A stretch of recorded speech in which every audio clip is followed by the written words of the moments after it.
anybody our age, anybody young. Let's say somebody just got married, somebody just got a promotion. Anybody, they want to buy a house. What are some of the first steps that they need to take in order to, purchase a home? What's the first things that you need to do? All right, we're gonna go through the whole process, get right? it. So my first suggestion is you get pre-approved for your loan, right? Okay. So before you even go out, because you want to know your price range or what you can spend, right? So I would say go talk to a loan officer, go to a bank, go make sure you're making sure you know about the percentage of your loan. Go out there, study the loan, study the mortgage industry, and make sure you're getting the APR. What APR is the annual percentage rate. You're getting the best APR on your loan, so the percentage you're paying back is not high, right? So you get it pre-approved, you get your loan, and now we're going shopping for houses. We're going to look at houses. We're going in your price range. So now it's a lot of things while trying to purchase a property that you need to know. So first is you need an inspection done. Now, before we go to that, you put an offer in for a house, right? We wait about 3 days to see if we get accepted for the price.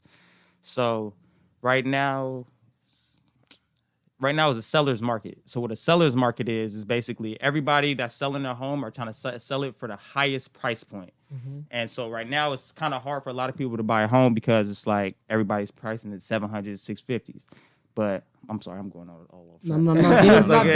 Dig into it. Yeah. So going back to actually purchasing a home, make sure you get pre-approved. Now we get acceptance. Now we're going after acceptance, we're going to get an inspection done. So what the inspection is, making sure everything is right with the property. We check in roofing, termites, flooring, everything like that. Make sure everything is good. Then after your inspection, we get something that's called an appraisal.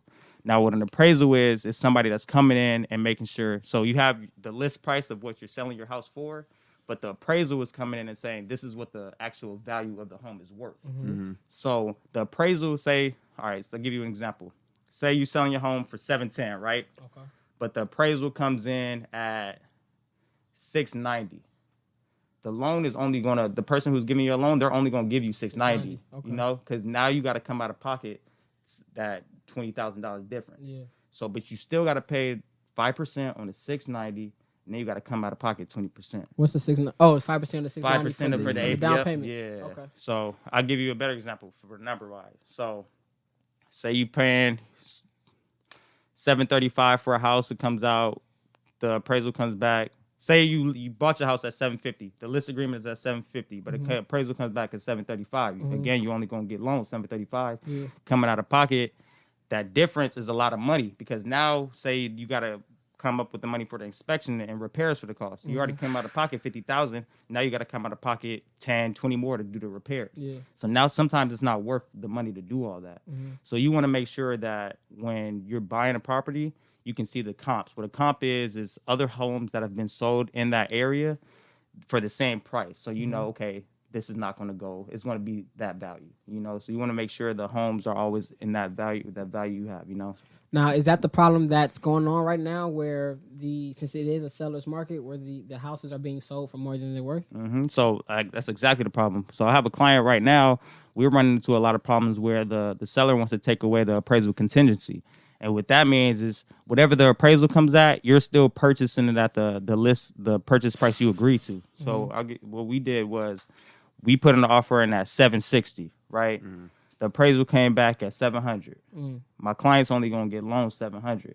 Now they got to come out of pocket $60K, and now that's not after the inspection. So they still 5% of that's a lot of money for them to come out of pocket. So it's kind of hard when you're in the seller's market. I would say make sure you always get your appraisal done. Never take away that appraisal contingency unless you really love that home and you have deep pockets, and you can afford it, because it's not worth. Say you don't have the deep pockets, it's not worth coming $60K out of pocket and then another 10, another 20 to do repairs, So because now you $80,000 out of pocket, and then you got the 2 months later you got your got your mortgage payment, and nigga, you need furniture. Yeah, exactly. You need exactly. And I would tell everybody make sure you have enough money to where you're comfortable. You don't want to go in to buy a house and you're not comfortable with furniture. You got your water payments, you got your home insurance payments, you got gardening, you got everything that you need to take care of. It's not coming from rent where everything, your water's taken care of, your electricity's taken care of. Now you got to come up, you know. Yeah. And I always say to everybody, an asset is a liability if you're not managing the asset right. You Correct. know what I'm saying? So anything can be a liability unless you're make sure you're doing what you need to do with it. You know?